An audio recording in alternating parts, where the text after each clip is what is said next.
지금 언론하고 여론조사의 결과가 많이들 지금 발표하고 있는데, 지금 그게 왜 이제 선거일 다가오면 언제부터 여론조사 못하게 돼 있지 않습니까? 근데 지금 상황이 이미 여론조사 못하게 하는 거하고 똑같아요. 지금 여론조사가 발표되는 결과 그 수치를 믿을 수 있습니까, 그게? 그러니까 이게 조작된 여론조사라는 거를 다 아는 거예요, 이제 상황이. 이건 좌파들도 아마 그걸 알 거예요. 좌파들도 이 여론조사가 이게 조작된 거라는 거를 좌파 사람들도 그렇게 알 거고, 당연히 우파 사람들도 조작되었다는 거를 다 알고, 그러면은 이제 우리는 이제 이미 여론조사가 없는 단계로 들어선 겁니다. 깜깜이가 된 게, 그러니까 여론조사를 조작을 해서 발표하기 때문에 여론조사를 안 한 거하고 같아요. 그런 상황이 벌써 일찌감치 일어난 것입니다. 그럼 이런 상황에서 과연 그 수문표, 그 우파를 지지하는 그 수문표가 과연 얼마가 될 것이냐, 이게 지금 아주 초미의 관심사고, 또 많은 사람들이 또 불안해하는 바이기도 하고, 또 많은 사람들이 희망하는 바이기도 해요. 이 수문표가 얼마냐. 그러니까 수문표를 알아내려면은 여론조사라도 좀 객관적으로 해가지고, 뭐 좀 믿을 만한 여론조사를 했으면 그것을 기반으로 해서 여론조사로 이렇게 볼 때 수문표가 얼마다, 이런 계산이 간접적으로 나올 건데, 여론조사 자체를 뭐 조작해가지고 순 엉망으로 이렇게 해버리니까, 그런 여론조사 가지고 수문표를 계산해낸다는 것이 이제는 이게 불가능하게 된 거예요. 불가능한 거. 그러니까 지금 굉장히 많은 수문표가 있다. 거기다가 조작된 여론조사. 이거 두 개를 곱하기 하면 과연 어떻게 되느냐. 이게 알 수 없는 일이에요. 깜깜이를 미리 해놓은 겁니다. 그래서 이거는 뭐 우파하는 분들도 그걸 모르고 과연 수문표가 얼마가 될지, 거기다가 이제 수문표 플러스 부동표가 있지 않습니까? 부동표. 그 안철수에게 쏠려간 그 풍선 효과로 해서 안철수에게 쏠려간 그 풍선 효과로 간 표가 이제 되돌아오는 그 부메랑 효과가 있단 말입니다. 그러니까 이번 대선은 표를 이렇게 보면은 상수는 딱 하나가 있어요. 문재인의 표. 이건 딱 정해졌습니다. 문재인의 표는 뭐 적게는 25%에서 32%다. 뭐 이렇게 이야기를 하지 않습니까? 그건 딱 정해졌습니다. 그거는 변동이 없어요. 그리고 나머지는 다 변수입니다. 안철수의 표도 변수고, 또 우파 홍준표가 될지, 뭐 조원진이 될지, 남재준이 될지는 모르지만 어쨌든 그 통합된 후보, 통합된다는 사실은 뭐 기정사실로 하고 이야기하는 겁니다.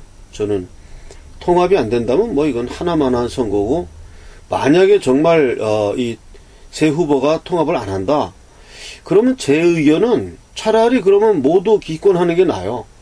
그래서 투표율 떨어뜨려 가지고 계속 이거 투표적 정당성 없다, 정당성 없는 투표다, 차라리 그렇게 주장하는 게 낫습니다. 세 후보 단일화 안 된다 그러면. 그러니까 저는 세 후보가 단일화되는 것은 누구로 될지는 모르지만 기정사실화하고 이야기하는 겁니다. 그러면 그런 부동표에다가 수문표에다가 언론 조작, 여론 조작에다가 이거 세 개를 곱해버리면 이 답의 오차 범위가 너무 커요. 이게 과연 뭐 10%가 될지 50%가 될지, 이 방향이 너무 큽니다. 그러니까 단 하나 확실한 건 뭐냐 하면, 지금 뭐 홍준표하고 남재준 또 조원진 합쳐가지고 나온 그 뭐 지지율 표가 뭐 10% 이렇게 되는 거 아닙니까? 세 사람 다 합쳐가지고. 이것 자체가 이 여론조사가 조작된 여론조사라는 걸 말해주는 겁니다. 이거는 뭐 10%라는 게 우파의 지지, 이거는 말이 안 돼요. 이거는 확실합니다. 이건 말이 안 되는 여론조사입니다. 그러니까 이거 여론조사가 조작돼 있고 편파적으로 뭐 나이 제한을 두었든지 뭐 이상한 식으로 여론조사를 해가지고 만들어낸 결과다. 예. 저도 이렇게 여론조사를 해보니까요, 제가 의도를 가지고 이렇게 유도하면은 얼마든지 그런 방향으로 만들어낼 수 있습니다. 내가 그 숫자를 이렇게 볼펜으로 고치지 않더라도 질문을 이렇게 유도하면은 그건 바뀌어요. 예. 그렇기 때문에 현재 여론조사가 깜깜이요. 조작에 의한 깜깜이. 예. 발표 안 한 거하고 똑같아요. 그래서 지금 그 우파 진영에서 자체적으로 그 여론조사를 이제 해보는 게 필요합니다. 그렇게 해서 발표되는 여론조사를 한번 해볼 만한데, 예, 그거 이제 비용도 만만치 않을 것이고, 제대로 하는 거는, 예. 그런데다가, 그 세 가지 변수, 조작된 여론조사, 숨은 표, 그 다음에 부동표, 이 세 가지를 다 곱하면은 저로서는 도저히 알 수 없다. 예, 이거 뭐 어떻게 될지 도저히 모르겠습니다. 뭐 하나라도 하나라도 알아야 그 예측을 하는데, 이거 세 가지를 안다는 거는 불가능하고, 예, 그래서 지금 그 해외에 계신 분들이 좀 상당히 고민을 하는 것 같아요. 그래서 저로서는 저한테 국제 전화도 막 오고, 이거 어떻게 해야 되냐, 25일부터 이제 사전투표 들어가는데, 그래서 제가 얘기했습니다. 단일화가 좀 곧 될 것 같으니까 며칠만 좀 기다려 달라. 최대한 투표를 뒤에 해라. 뒤에 29일이나 30일 그때 가서 좀 투표를 해달라. 그래서 이 방송을 보고 계신 해외 동포 여러분께서는 투표를, 단일화가 이제 곧 얼마 있으면 될 것 같습니다. 예, 제가 듣는 바도 있고, 제가 이제 그거는 너무 좀 비밀을 지켜야 될 문제이기 때문에 제가 뭐라고 얘기는 좀 못하겠습니다. 예, 그러나 이제 들은 얘기도 있고 해서 단일화는 조만간 아주 번개같이 발표될 것입니다. 그러니까 그때까지만 조금 기다려 주시고, 해외 동포 여러분들께서는 29일, 30일 막판에 투표를 해 주시기 바랍니다. 그리고 보관을 또 갖고 있지만 그거는 좀 나중에 발표하기로 하고요. 그래서 지금 전혀 예측이 안 된다는 얘기는 뒤집으면 해볼만 하다는 거예요, 지금. 예, 저는 그렇습니다. 예, 처음에는 상당히, 이거 난관을, 이거 어떻게 뚫고 가나, 그랬는데, 여론조사가 저기 아무리 가짜겠냐, 그랬는데, 요번에 구민가 상주인가 거기서 보궐선거에서 7% 예상했다가 48%인가 득표했지 않습니까? 그런 여론조사를 한다는 게 이게 말이 됩니까, 이게? 7%가 48%가 된다 그러면은 이거는 오차의 범위가 아니고 그냥 답이 오차예요, 답이. 답이 오차고 나머지가 예상이고, 이게 여론조사가 아닙니다. 그런 거 보면 지금 이 좌파 언론들은 지금 완전히 그냥 미쳐서 날뛰고 있는 겁니다. 예, 이게 우파에게 정권이 돌아가면 자기들한테 이제 불똥 뛸 건 확실합니다. 예, 대대적인 구조 개혁 일어나고, 예, 책임자 처벌하고, 이거 일어납니다. 우파에게 정권이 넘어오는 순간에 언론, 검찰, 사법부, 이거 대대적인 이 개혁 처벌 일어납니다. 그러니까 지금 언론들은 거의 완전히 이거 미친 사람들 같아요. 이런 여론조사 하는 거 보면 이건 말이 안 되는 걸 해서, 그래서 처음에는 약간 비관적이었는데 이제 날이 갈수록 이제 단일화도 이제 가시화되기 시작하고 있고, 뭐 홍준표 후보는 좀 당장 단일화 하자는 거 아닙니까? 그러면 예, 그래서 김진태 후보도 지금 압박하고 나섰잖아요. 새 후보 빨리 단일화 해라. 예, 조원진 후보도 단일화 얘기를 했고, 그래서 이제 남재준 씨가 남아있는데 그분도 뭐 단일화 반대할 사람 같지는 않고, 여태껏 역대 대선에서 우파가 졌던 게 김대중과 노무현이었거든요. 그때만 우리 우파가 선거에서 졌습니다. 김대중 때 왜 졌냐? 이인재 때문에 진 거예요.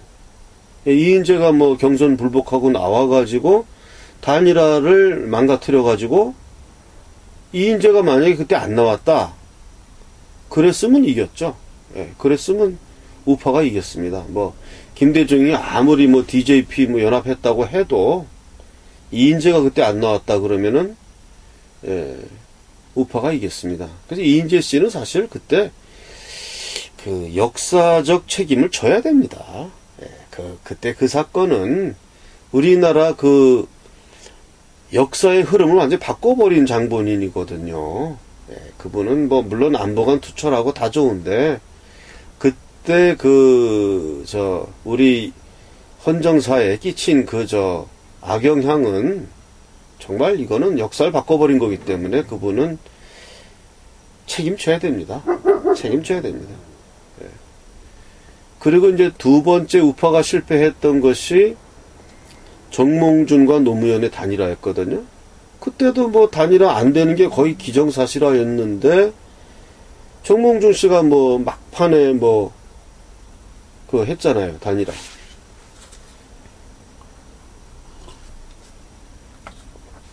그 정몽준 씨도 사실 그 역사적인 그 물꼬를 뒤바꾸는 그 장본인이에요. 그래서 그 양반은 그 톡톡히 거기에 대한 책임을 문책을 당했죠. 예, 여러 가지 투표에서 문책을 많이 당했고, 자기에게 펼쳐진 그 미래를 다 그냥 송두리째 없애버린 그런 자기 장본인이었고, 그 경우도 보면 그때 정몽준 씨가 정몽준 때문에 이제 우파가 졌던 거거든요. 그러니까 이인재라든가 정몽준 같은 사람의 출연만 없다면 우파가 이긴다는 것이 역대 선거에서 보여준 거였어요. 역대 선거에서. 예. 그래서 이번 선거는 이 탄핵 사태로 해서 많이 기울어진 운동장이라고 해서 시작을 했는데, 예, 이게 날이 갈수록 이제 막판에 와가지고, 예, 거기다가 이제 여론이 이제 조작된 여론 조사로 해가지고 이제 깜깜이 여론 조사로 들어가 버렸거든요, 이제는. 깜깜입니다. 이거 뭐 믿을 사람 아무도 없고. 이렇게 되다 보니까 이제는 아주 흥미진진하게 됐습니다. 흥미진진하게 되었고, 저로서는 도저히 예측 못하겠다. 뒤집어 얘기하면 이거 해볼 만한 이 선거가 되어버렸다. 저는 그렇게 생각합니다. 그래서 그래도 이제 제가 줄기차게 주장해온 바, 김진태를 중심으로 한 후보 단일화, 그게 좀 어느 정도 좀 결실이 좀 이루어져 가는 것 같아요. 예, 그게 어떻게 간접적으로 전해지기도 했고, 직접 만나서 이야기도 했고, 또 뭐 다른 캠프에서 또 가서 항의한 사람들도 있고 뭐 이래가지고 지금 나름대로 우리 태극사랑에서 전체 대선 이 판에 어느 정도 기여한 것 같습니다. 느낌이 어느 정도 기여한 것 같아요. 이 흐름을 이렇게 전환시키는, 그리고 기발한 아이디어를 제공해가지고 여론이 약간 움직이기 시작하면서 전체 판세에 영향을 주었다. 저는 그런 느낌이 들어서 요즘은 상당히 고무되어 있습니다. 고무되어 있어서 이제 제가 태극 신문 그 이야기를 하는 것도 이제 차후 양단 간에 우리가 준비를 해야 된다는 해서 좀 홀가분한 마음으로 그것을 좀 준비를 좀 하고 있어요. 예. 그래서 정리해서 말씀을 드린다면, 지금 여론조사란 것은 전혀 우리가 믿을 수 없게 되었기 때문에 일찌감치 깜깜이 여론조사 그 단계로 들어갔고, 두 번째는 수문표가 과연 얼마인지도 도저히 짐작이 안 되고, 세 번째는 부동표, 안철수에 간 그 풍선 효과로 해서 간 그 표들이 부메랑으로 이제 돌아오는 그 부메랑 효과인데, 이 세 가지는 도저히 계산이 안 된다. 그래서 도저히 이거 알 수가 없다. 즉 해볼만 하다.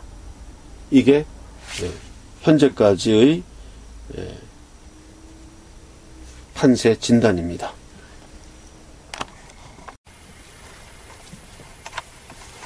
우리가 이번 그 탄핵 사태에서 패배하게 된 가장 큰 이유는 우리에게 언론이 없었다는 겁니다.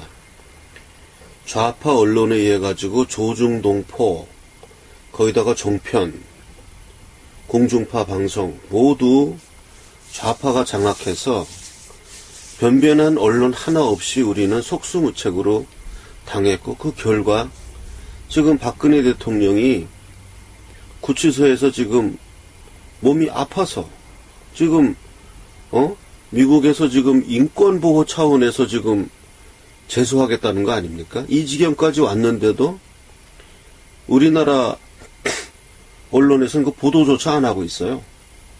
이런 지경까지 오게 된 것은 우리 우파에게 우파를 대변하는 그런 신문 하나 없었다는 겁니다. 그래서 저는 이 태극신문에 대한 필요성을 오래전부터 느끼고 있었고, 우리가 우파를 대변하는 큰 신문 아니더라도 우리가 뭐 조선일보 지금 절독운동 하지 않습니까? 거기에 대한 대안으로 태극신문을 만들려고 합니다. 그래서 이 태극신문이라는 형태는 우리가 지금 자본력이 부족하니까 처음 시작은 이 벼룩신문 형태로 시작하려고 합니다. 태극 벼룩신문 형태로.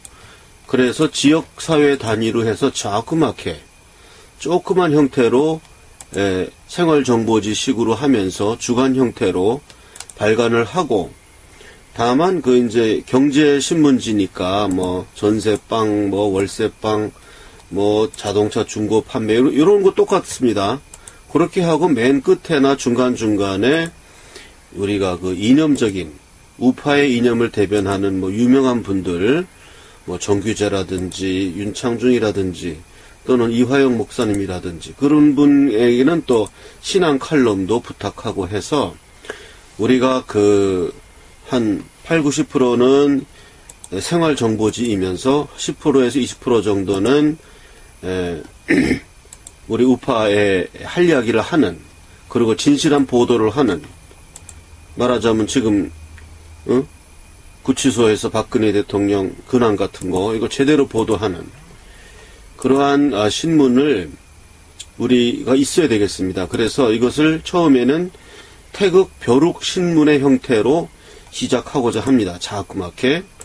그리고 제가 이제 테너88이라는 그 유튜브 사이트, 태극사랑, 우리 태극사랑 사이트가 이제 구독자가 6,500명을 넘어섰기 때문에 이 온라인, 오프라인 연결되는 이 언론 매체를 이제 미약하나마 한 발자국 시작할 수 있게 되었습니다. 그래서 그리고 이 태극 벼룩 신문은 그 자체로도 이렇게 스폰서를 받고 광고를 내서 또 광고비를 받고 하는 식으로 해서 이렇게 뭐 후원금에 의지해서 뭐 호외식으로 탄기국에서 발행하는 이런 뭐 신문이라든지 이런 식의 신문 형태는 지향하려고 합니다. 그거는 오래 가지 못하고 또 볼 게 없어요. 탄핵 무효 이런 것만 계속 써 있으면 그 신문의 역할은 못 합니다. 그래서 우리 태국 벼룩 신문, 또 앞으로 태국 벼룩 신문이 발전하면 태국 신문으로 될 것인데, 이거는 동일하게 조선일보나 동아일보가 동일한 그런 똑같은 형태의, 그렇지만은 우리가 제대로 보도하는 그러한 언론의 하나로 태국 신문도 우리가 가지려 하고, 하나 더, 이것이 이제 신문을 가진 후에 하나 더 나가서 우리가 유선 방송이라도 우리 태국 채널을 가지고자 합니다. 그거는 이제 규모가 좀 더 큰 거기 때문에 먼저 이 태국 신문, 더 작게는 태국 벼룩 신문부터 시작하려고 합니다. 그래서 우리 이 언론사, 이것은 이제 주식회사로 만들고, 주식회사 태국 신문 이렇게 해서 주식을 발행하고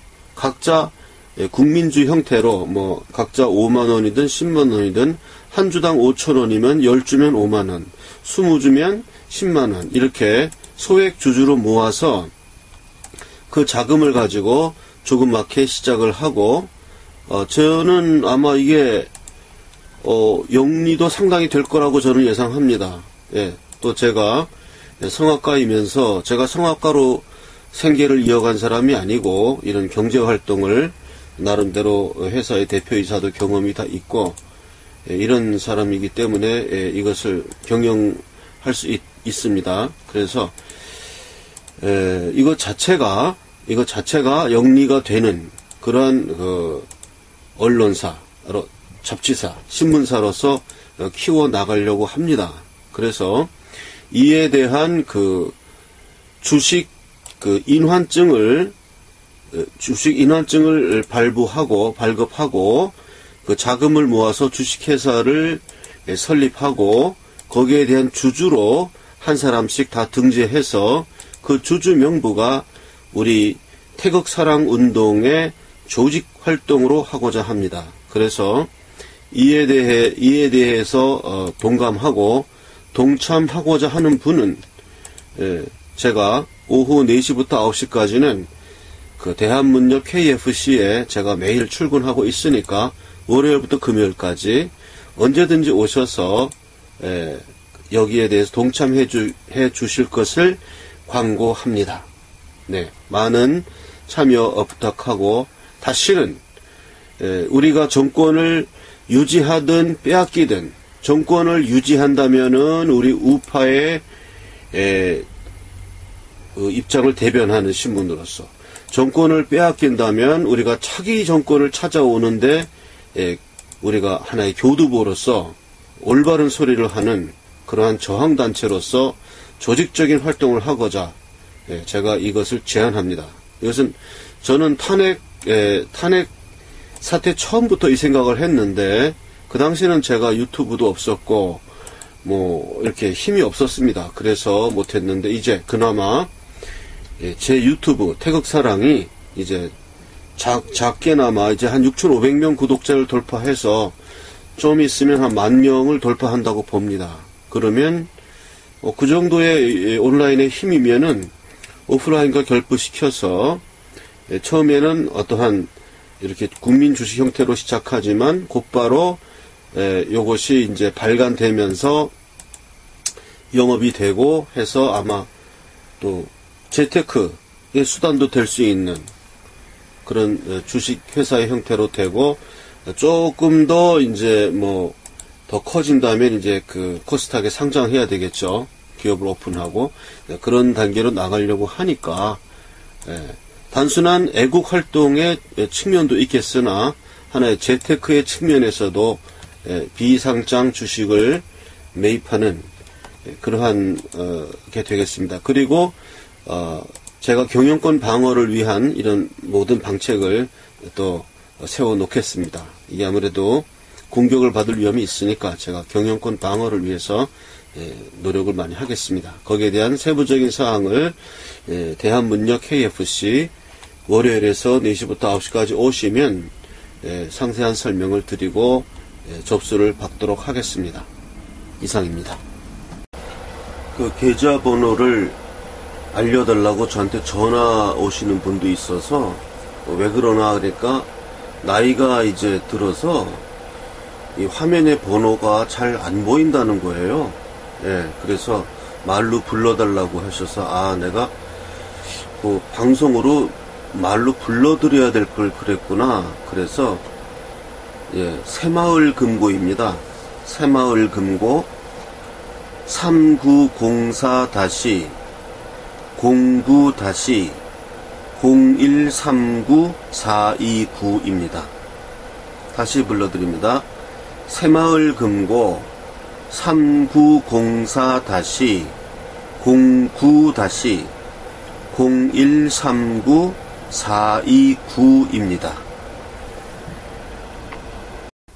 제가 뭐 하는 사람인지 또 궁금해 하시는 분들도 있고 그래서 제가 성악가예요. 테너입니다. 그래서 제가 그 연주했던 동영상 하나를 같이 편집해서 올립니다. 예, 제가 어떤 사람인지 궁금하신 분들은 제 아이덴티티를 밝힙니다.